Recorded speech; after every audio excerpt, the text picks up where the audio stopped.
is down by nearly 50% since the year 2000, but pushback threatens continued progress. I'm Tyrone Bowman. This is Tyrone Bowman Tonight. According to Essence, earlier this month, the Sentencing Project released their latest report. Quote, 1 in 5 ending racial inequity in incarceration. Close quote. This report is the first in what will be a series of 4 examining racial inequities in America's criminal legal system.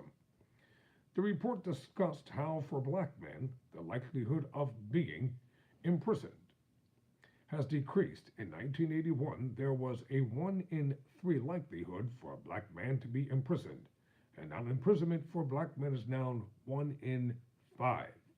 However, they are still 4 times as likely than white men to be imprisoned. For black women, the numbers are lower than that of black men, but still concerning. We are still 1.6 times more likely to be imprisoned than white women.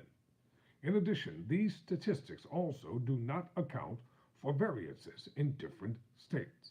For instance, an early report from the organization says New Jersey has the worst racial disparities in prisons in the country, with a black adult here 12 times more likely to be incarcerated than a white male. Other findings corroborate what many of us already know and suspect. For instance, the report substantiates that driving while black is a real phenomenon that disproportionately impacts black drivers. In addition, while both black and white Americans use illicit drugs at roughly similar rates, blacks are more likely to be arrested. But while the findings from this first report do not indicate some positive trends, but while the findings from this report do indicate some positive trends, it also highlights areas of future concerns. Even though the trends are moving in a positive direction, legislative backlash is threatening to reverse criminal justice reforms that have contributed to the decreasing numbers. Report author Nazgul Ghanoush, who is co-director of research with the Sentencing Project, told Essence, quote, while it's positive news that the number of black men likely to experience imprisonment within their families has decreased from 1 in 3 to those born in 1981 to 1 in 5 for those born in 2001 in the U.S., is still fully in an era of mass incarceration, and pushback from policymakers is a real threat to further progress. We have seen backlash to the advancement we've made on criminal justice reforms, such as a congressional proposal to expand mandatory minimum sentences for certain federal drug offenses and a congressional resolution overturning Washington, D.C.'s criminal code overhaul without objection from the Democratic president, who campaigned on cutting incarceration by half.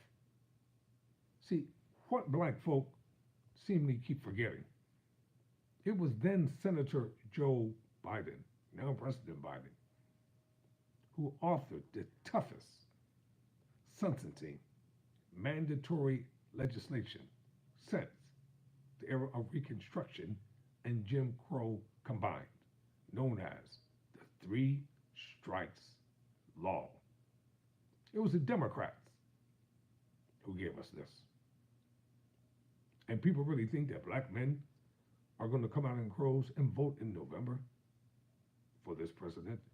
They've never forgotten, and they're not going to do it.